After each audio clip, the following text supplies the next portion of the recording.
Establishment تو ایک angle ہے نا، مگر انہوں نے ایک اور بات کی کہ اپنی پولیٹیکل لیڈرشپ سے مشاورت کے بعد پرائم منسٹر نے اپروچ کیا۔ اب ادھر دیکھیں تحریک انصاف کا سب سے بڑا ہینڈی کیپ کیا ہے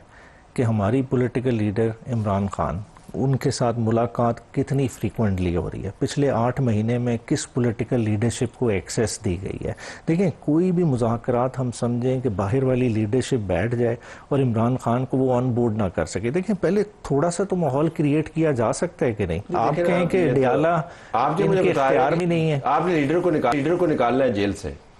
اور لیڈر کو جیل سے نکالنے کے لیے آپ نے مذاکرات کرنے، یہ ایک آئٹم ایجنڈا نہیں ہو، کیونکہ لاسٹ ٹائم ایسے آپ نے لیڈر کو نکالنے والا جو ہے نا آئٹم رکھا نہیں تھا اپنے ایجنڈا کے اوپر، ٹاکس کے اوپر۔ وہ لیڈر تک ایکسیس نہیں ہے، ایکسیس تک بھی آپ کو کم از کم بات چیت کرنی چاہیے۔ ایکسیس ہے نہیں، آپ کہہ رہے ہیں کہ بات چیت تب تک نہیں ہوگی جب تک ایکسیس نہیں ہوگی، تو پھر بات چیت کرنے کا فائدہ کیا؟ میں کہہ رہا ہوں بات چیت کا ماحول بنانے کے لیے دیکھیں ایکسیس ایک ایسی چیز ہے کہ کوئی انہوں نے کوئی پل پھلانگ کے نہیں دینی، وہ ایکسیس ایز آف رائٹ آپ کا جیل مینول دیتا ہے۔ لیکن آپ کی ایکسیس جتنی بھی ہوتی ہے، جب لوگ باہر آ کے بیان دیتے ہیں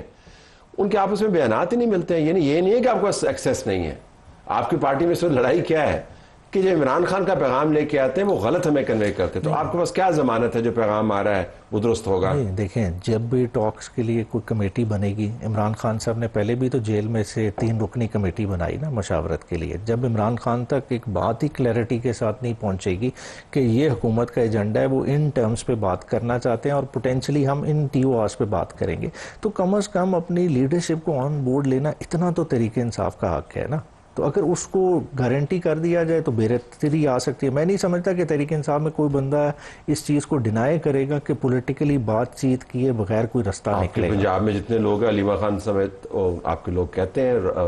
سلمان کرم راجہ بڑے اوپنلی کہتے ہیں ٹاکس کو کوئی فائدہ نہیں ہے۔ نہیں دیکھیں پھر کس چیز سے رستہ نکلے بتائیں؟ عدالتی یہ تو ہم آپ سے پوچھ رہے ہیں نا، ان کا سوال میں یہی تو کہہ رہا ہوں کہ عدالتی نظام 26ویں آئینی ترمیم کے بعد تو ایک بلڈوز ہوا ہے، ٹھیک ہے، رستہ جب بند ہو پھر یہی ہے کہ پولیٹیکل فریم ورک کو چھوڑ دیں اور ایک دوسرے فریم ورک میں آ جائے، وہ اس ڈیموکریسی کے اندر رہتے ہوئے تو نہیں ہو سکتا۔ تو آپ کیا یہ مان رہے ہیں کہ آپ کی پارٹی کی اندرونی کنفیوژن جو ہے اس کی وجہ سے آپ ان کی آفر کا جواب نہیں دے رہے؟ اندرونی کنفیوژن نہیں، میں کہہ رہا ہوں ایکسیس نہیں دے